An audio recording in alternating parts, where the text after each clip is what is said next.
পাতার ফাঁক চিরে বাগানে পড়েছে বরফি রোদ। এদিক সেদিক বেড়ায় হেসে খেলে ঘাসের উপর। নিঝুম দুপুরে উঠোন থেকে দেখি একটা চড়ুই মাটিতে লুটোপুটি খায় গায়ে মেখে ধুলো। কাছেই পড়ে থাকা শুকনো পাতায় থেকে থেকে খসখস শব্দ তুলছে কেউ একটা। পাখিটার দোসর কি হবেও বা।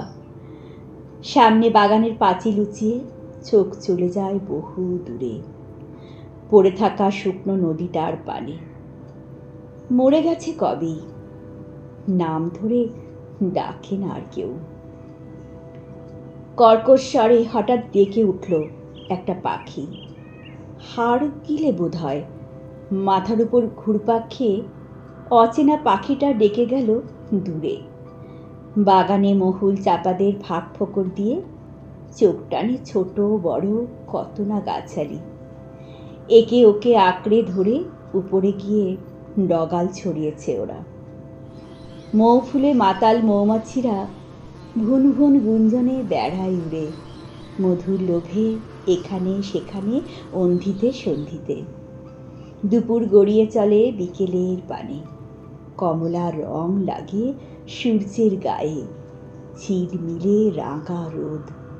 বাগানে বরফি কেটেই চলেছে এখনো।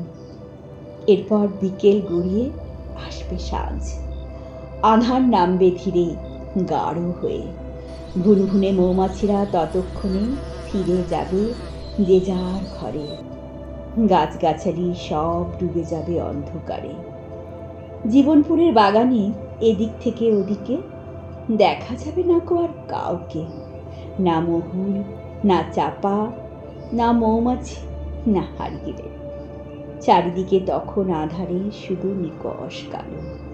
এরপর শুধুই অপেক্ষা।